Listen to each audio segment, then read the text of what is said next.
मेरे इज्जत लूटने की भी कोशिश करा, मेरी मर्डर भी करने की कोशिश करा। हम लोग यदि पुलिस से मदद मांगते हैं तो नरेला थाना हम लोग को मदद नहीं कर सकती। अकेले नहीं निकल सकती, ये चाहे कुछ भी कर ले दिल्ली गवर्नमेंट, बट लड़की रात को घर से नहीं निकल। महिला अपराध में सबसे आगे है। नहीं, ये आप कह रही है ना माता जी? यहाँ पर ही है, यहाँ दिल्ली नहीं माता जी, यूपी में जब से यूपी मोदी आई टॉप है, पर आता है महिलाओं के साथ अपराध। सुनो, मोदी जब से आया है आप तो हर वो बात किसी कह को- रही है जो लोगों तक पहुंचाई जाती है, बट आप आप तो यही बात बोले जो डाटा केंद्र हो। जारी करते हैं। यहाँ पे पुलिस नहीं सुनती है, बहुत जगह नहीं सुनती है, वही बात सच है।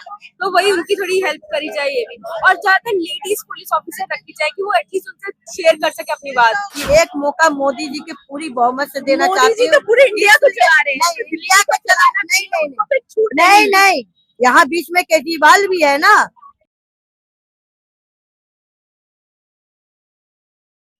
जैसे कि 2024 के इलेक्शन आने वाले लोकसभा चुनाव के, तो आप आगे जो अभी सरकार बदलेगी तो आप किसकी सरकार बनाना चाहेंगे? मैं मोदी का इसलिए बनाना चाहूंगी कि बाबू इस दिल्ली में हम जहाँ गोल्डन अपार्टमेंट में रहती हूँ, डीडीए फ्लैट में किस्तों में ले रखी हूँ 20 लाख का। ठीक है, मेरे पति विकलांग है, वो भी मजदूरी करके बढ़ रहा, हम भीख मांगती हूँ, खाती हूँ, और मेरे लड़के भी किराए की गाड़ी चलाता है। तो हमारे साथ में खुद इस टाइम बिहारी लोगों ने मेरे इज्जत लूटने की भी कोशिश करा, मेरी मर्डर भी करने की कोशिश करा। क्यों करा? इसलिए कि हमारे जहाँ मकान है वहाँ लैट्रिन का पानी गंदगी, मोदी ने कहा था कि हम मकान दे रहे हैं तो हमारे मकानों में बहुत सफाई रहेगी, गंदगी नहीं होगी। लेकिन आज देख रही हूँ मकान लेने के बाद हमारे मकान पे घर के अंदरों में लैट्रिन का पानी आता तो है। इसमें तो सरकार को सुनो तो, पहले मेरी बात पूरी होने दो। और जब मैंने देखा कि इस टाइम जब केजरीवाल के सरकार होते हुए हम लोग यदि पुलिस से मदद मांगते हैं तो नरेला थाना हम लोग को मदद नहीं करता। पुलिस तो केंद्र सरकार के अंडर आती है, गृह मंत्री दिल्ली पुलिस को गृह मंत्री देखते हैं ना, केजरीवाल का कोई लेना देना नहीं है ना। नहीं। तो हमारे कहने का मतलब है कि हमारे नरेला थाना के पुलिस वालों ने भी कोई सुनाई नहीं करा, महिला आयोग ने भी साथ नहीं दिया। तो ये सारी आप कहती मोदी की सरकार रहनी चाहिए ना, तो ये सारी चीजें तो मोदी गवर्नमेंट के अंदर आती है, चाहे वो महिला विभाग आयोग हो, चाहे वो नहीं, बीच में केजरीवाल भी है ना, बीच में केजरीवाल भी है, ठीक है ना।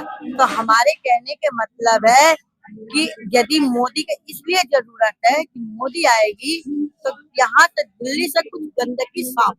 मोदी तो पिछले 9 साल से है ही ना। नहीं, वो बाहर केंद्र में है, मुख्यमंत्री यहाँ की केजरीवाल है। मुख्यमंत्री के हाथ तो यहाँ बंधे होते हैं, क्योंकि बंधे होते हुए भी कांड हो रही है। हम तो इसमें तो आप केंद्र सरकार फेल है ना फिर तो केंद्र सरकार फेल नहीं होगी जब पूरी बहुमत के साथ मोदी की सरकार दिल्ली में बनेगी। जब यहाँ की गंदगी और नशा जो बच्चियों के साथ बलात्कारी या बुढ़ियों के ये साथ तो पूरे देश में हो रहा है। आप देखिए यूपी में, देखे जब से मोदी का सरकार आई गरीबी यूपी में सबसे ज्यादा महिलाओं के खिलाफ अपराध होते हैं, वहाँ पे योगी जी भी है और मोदी जी की भी सरकार है। लेकिन अब सबसे ज्यादा नहीं, अभी का डाटा है ये कि यूपी महिला अपराध में सबसे आगे है। नहीं, ये आप कह रही है ना माता जी? यहाँ पर ही है, यहाँ दिल्ली नहीं माता जी, यूपी में जब से मोदी आई टॉप पर आता है महिलाओं के साथ अपराध। सुनो, मोदी जब से आया है आप तो वो बात कह रही है जो लोगों तक पहुंचाई जाती है, बट आप तो यही बात बोले जो डाटा केंद्र जारी करती है मोदी का। पहले सुनो, मोदी के इसलिए जरूरत है कि जो महिलाओं के साथ यहाँ महिलाओं के साथ जो महिलाओं भी मंत्री ब्रिजभूषण प्रसाद सिंह पहलवानों के साथ जो जिन्होंने देश का मान बढ़ाया, उनके साथ गंदगी करते हैं, उनको हटाया नहीं जाता है, तो वो सीट पे बैठे रहते हैं। अब फिर मोदी जी की बात कहती है महिलाओं के साथ, यदि आप किस तरह से महिलाओं के हम लोग इसलिए कहना चाहते हैं कि हम दिल्ली में ये देखना चाहते हैं कि एक मौका मोदी जी की पूरी बहुमत से देना चाहते हैं। तो पूरे इंडिया को चला रहे हैं, इंडिया को चलाना नहीं, यहाँ बीच में केजरीवाल भी है ना। केजरीवाल के सही कोई कांड होती है पुलिस की, सुनो, केंद्र सरकार के विधायक आड़ में आ जाती है, पहले बचाव करती है हर कांड के पीछे।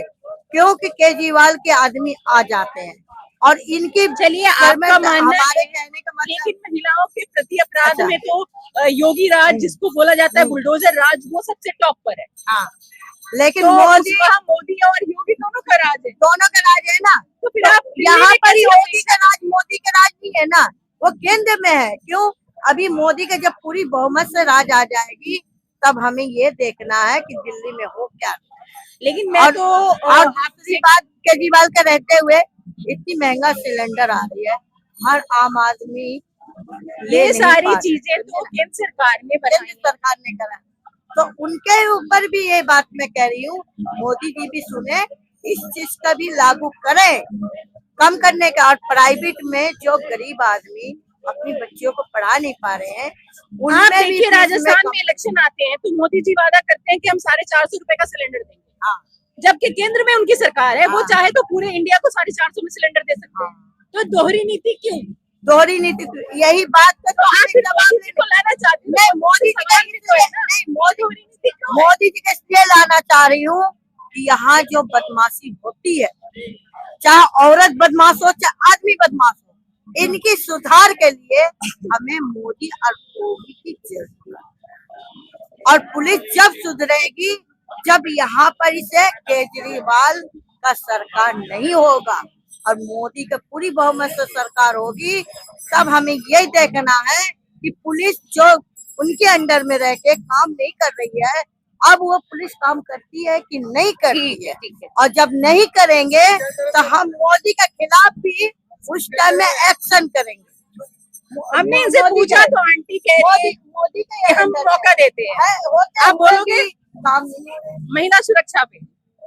महिला दिल्ली में कोई सुरक्षा नहीं है महिलाओं में, ये तो मैं मानती हूँ। कोई भी लड़की घर से अकेले नहीं निकल सकती, ये चाहे कुछ भी कर ले दिल्ली गवर्नमेंट, बट लड़की रात को घर से नहीं निकल सकती। तो यहाँ कहीं ना कहीं केंद्र सरकार का भी फेलियर है ना। हाँ, वो तो है, जरूर है। तो आप मोदी जी से, जैसे मोदी जी कहते हैं महिला सशक्तिकरण को लेकर, उन्होंने अभी 33% आरक्षण बिल पास किया। हाँ, वो तो लेकिन अगर आप देखा जाए तो महिलाओं को कहीं ना कहीं रात में निकलने में दिक्कत होती है। वो है। और एक बहुत बड़े उनके मिनिस्टर, एक जहाँ उनको एग्जाम्पल सेट करना था, ब्रिजभूषण सिंह का, उन्होंने उन पे कोई कार्रवाई नहीं की। आप इसको कैसे देखती हैं? आप युवा हैं, आप स्टूडेंट हैं, तो आप इसको कैसे देखती हैं? मैं तो यही देखती हूँ कि दिल्ली में गर्ल्स के लिए सेफ्टी रात को तो नहीं है, मतलब वो कुछ भी करें। मोदी जी को कहा जाता है कि एक पावरफुल लीडर है, वो अपने लोगों के खिलाफ भी कार्रवाई करते हैं, लेकिन अगर वो एक महिला रेसलर्स के खिलाफ जो कोई कार्रवाई नहीं हुई उसको कैसे देखें? उसको तो इतना मेरे को उसके बारे में आइडिया नहीं है, इसलिए। तो आप क्या चाहती है मोदी सरकार से कि जब आगे पुलिस रखी है हर जगह, किसी एक हेल्पलाइन नंबर लगा लिए लड़कियों के लिए, स्पेशली अगर वो रात में जा रही है तो उनको कहीं अनकंफर्टेबल फील ना हो, क्योंकि ऐसे क्राउडेड प्लेस में बहुत ज्यादा लड़कियों को अनकंफर्टेबल फील होता है। और यहाँ पे पुलिस नहीं सुनती है, बहुत जगह नहीं सुनती है, वही बात सच है। तो वही उनकी थोड़ी हेल्प करी जाए ये भी, और ज्यादातर लेडीज पुलिस ऑफिसर रखी जाए कि वो एटलीस्ट उनसे शेयर कर सके अपनी बात, क्योंकि जेंट्स पुलिस ऑफिसर से इतना नहीं शेयर कर पाती गर्ल्स, ये सब। तो मतलब आप युवा हैं, तो अभी जो सरकार है हमारे एजुकेशन सिस्टम में, आप आगे जॉब के लिए क्या देखती हैं कि सरकारी नौकरियां जैसे खत्म हो रही हैं, तो आप आगे क्या सोचती हैं? मैं तो एक्चुअली अभी डॉक्टर बनने वाली, तो मेरे लिए तो गवर्नमेंट जॉब बेस्ट है। तो वही नहीं, जैसे अभी आप गवर्नमेंट जॉब आपने काफी, जैसे कि देखा जाए मेडिकल में जाने में फीस काफी हाइक हो गई। वो तो है, पहले जो एग्जाम देते थे तो उनको कम फीस देनी पड़ती थी, अब मिनिमम 50 लाख 60 लाख में बिना MBBS को कोई लोअर नहीं होगा, पास करके नहीं कर सकता। तो ये एक तरह का सेटबैक भी है गरीब स्टूडेंट के लिए, जो एग्जाम पास करके मेडिकल कर पाते थे। वो तो है।